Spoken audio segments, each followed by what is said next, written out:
The last time I heard my son Marcus's voice, he called me a beggar. Not to my face, he didn't have the courage for that. He said it to his wife loud enough for me to hear through the phone he had pressed carelessly against his shirt. "It's just the old man begging again," he said, and then he laughed. 2 weeks after I had wired $940,000 into his business account. $940,000, money I had spent 31 years building. Money that carried your grandmother's prayers and your grandfather's calloused hands in every single dollar. My name is Daniel Whitmore. I am 63 years old. For most of my adult life I was a structural engineer, the kind of man who spent his nights reading load calculations and his weekends driving 2 hours to check a bridge footing because something in the numbers felt wrong. I was never flashy. I drove the same truck for 14 years. I wore the same brand of boots I'd worn since my 40s. When my wife Carol was alive, she used to say I was the only man she knew who could be worth a fortune and still look like he needed $5 for gas. She said it with love. Carol had a way of making every truth sound like a gift. Carol passed 11 years ago. Ovarian cancer, swift and merciless. We had one son, Marcus. He was 31 when we lost her, old enough to grieve like a man but young enough to look for someone to blame. For a while I thought he blamed me. Then I thought he blamed God. Eventually I understood that Marcus had always been Marcus, a man who measured love by what it could deliver and grieved by calculating what he had lost, not who. Still, he was my son. He had Carol's jawline and her habit of tilting his head when he was listening hard. I loved him the way fathers love, completely, sometimes foolishly, always with a belief that things would turn around. The request came on a Sunday afternoon in October 3 years ago. Marcus drove up with his wife, Renee, and their 2 boys. It was the kind of visit that announces itself before the car door opens, too cheerful, too coordinated. Renee had brought a pie. Marcus had ironed his collar, something was being asked for. We sat in the kitchen where Carol used to make coffee strong enough to stand a spoon in, and Marcus laid out his plan. He and his business partner, a man named Dylan, had secured a commercial real estate opportunity in Phoenix. Mixed-use development, ground floor retail, 4 stories of residential units above. The numbers were real. I'd spent a career reading blueprints and pro formas, and the projections Marcus showed me were conservative and credible. The location was good. The permits were in process. What they needed was bridge financing to close the land acquisition while the construction loan finalized. "How much?" I asked. $940, Marcus said. $940,000. I didn't flinch. I had it. After selling the engineering firm I'd built over 2 decades, after Carol's life insurance, after careful investing, I had it. The question was never whether I could. The question, which I should have asked louder, was whether I should. "I want a promissory note," I said. "Notarized, 12% annual interest, repayment within 36 months. Marcus smiled the way he used to smile as a boy when he got what he wanted. "Of course, Dad, of course." Renee squeezed my hand across the table. "We won't forget this," she said. I wired the money 4 days later. For the first 8 months, Marcus sent quarterly updates, short emails with attached spreadsheets, usually arriving on the last day of the month as though he had remembered at midnight. The project was on track. Permits were finalizing. Dylan was handling the municipal piece. I replied to each one with a question or 2, routine due diligence, and Marcus's answers grew shorter with each exchange until they stopped entirely. By month 14, I had not heard from my son in 6 weeks. I called. He answered on the 3rd try, sounding distracted, his voice carrying that particular flatness men adopt when they have decided a conversation is an inconvenience. He told me everything was fine. He told me the project had hit a minor delay related to zoning variances. He told me not to worry. I was not worried, I was watching. A man who spends 30 years checking structural load doesn't stop calculating just because his subject is his own son. I hired a property research firm, not an investigator, just a service that pulls public records and permit status. What they sent back stopped me cold at my kitchen table on a Wednesday morning with my coffee going cold beside me. The parcel Marcus had described was real. The permits had indeed been filed, but Dylan, Marcus's partner, had restructured the LLC in month 9.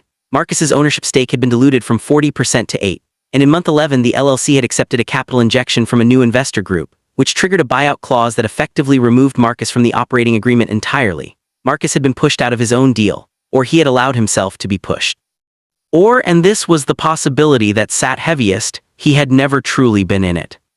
I sat with that information for 3 days before I called my attorney, Gerald Hatch, who had been my lawyer since I was 40 and had never once steered me wrong.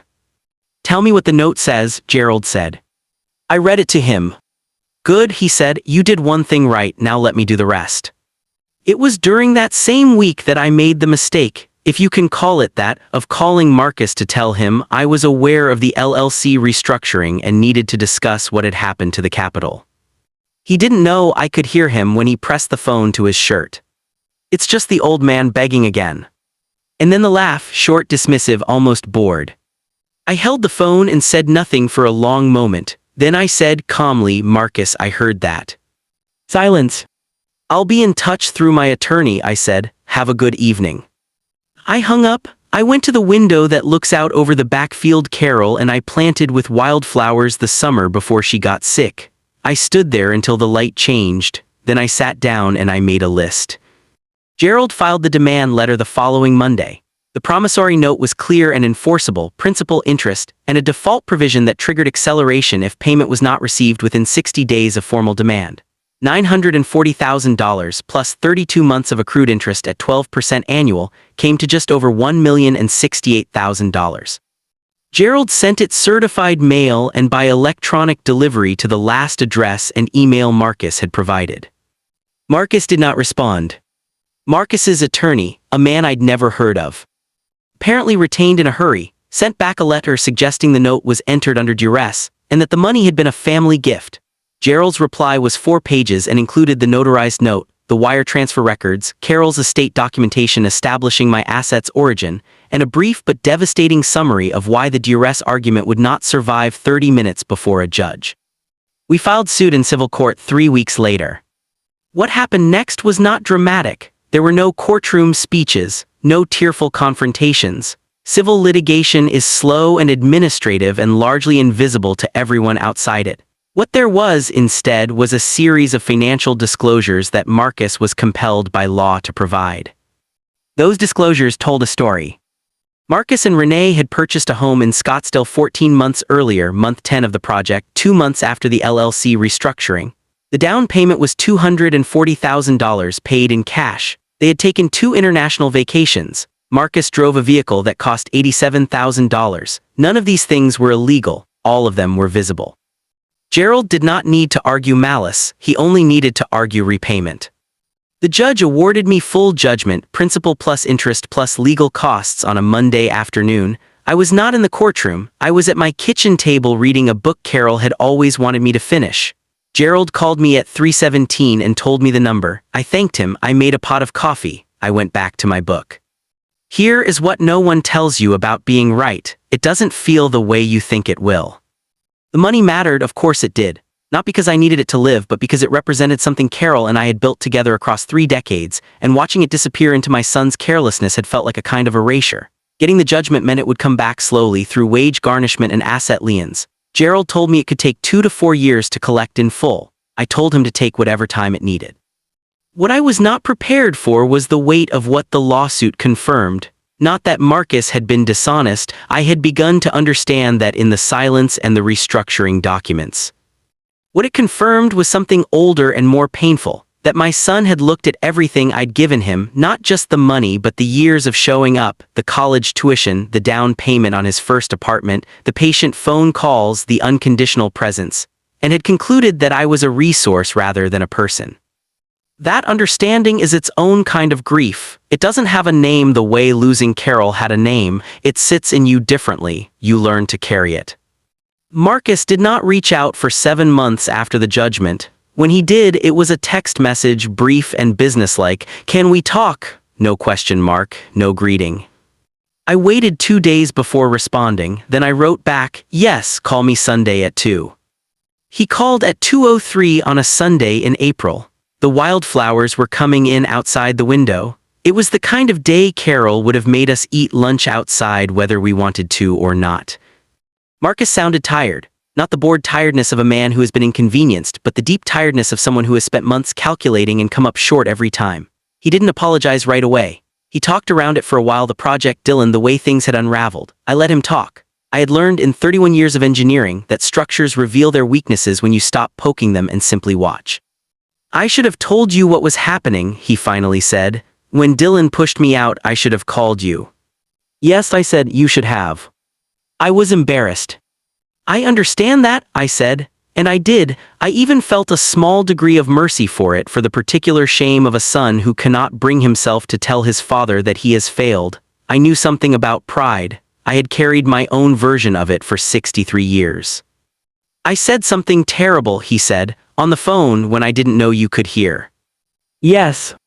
I don't, he started again. I don't think of you that way. I was stressed and I was acting like someone I don't want to be. I'm not going to pretend it didn't happen. I looked out the window at Carol's wildflowers bending in the April wind. I appreciate you saying that, I said. I'm going to need more than an acknowledgement, Marcus. Not for the money, Gerald handles that. For us, I need to understand that when things go wrong, you talk to me instead of disappearing. I need to know that you see me as your father and not as a line of credit. A long silence. That's fair, he said. It's going to take time, I said. I'm not closing the door, but the door has conditions now. We talked for another 40 minutes, about the boys mostly, about Renee, who Marcus said had pushed him to make the call. I made a note to think more charitably about Renee. We talked a little about Carol, about how Marcus still sometimes picked up the phone to call her before remembering. That part broke something open in both of us quietly, without ceremony. We did not hug or weep or arrive at tidy resolution. Life, in my experience, does not produce tidy resolutions. What we produced was a beginning, thin and fragile as a first structural pour, which you watch carefully and test before you trust. People ask me sometimes what I would have done differently. The question assumes I made mistakes, and I'm not certain I did. I lent money to my son because I believed in something, and because the note was sound, and because even cautious men sometimes choose to be fathers first. What I would tell a man in my position is this: love your children without conditions and protect yourself with documents. Those two things are not contradictions. They are load-bearing walls in the same house.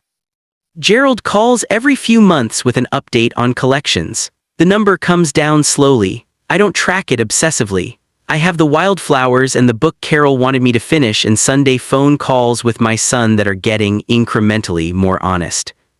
Marcus called me last week. He called at 2 o'clock without me having to ask. We talked for an hour. At the end he said, "Same time next week?" I said yes. Some things once broken don't go back to what they were. They go forward into something different, harder in some places, more deliberate, more earned.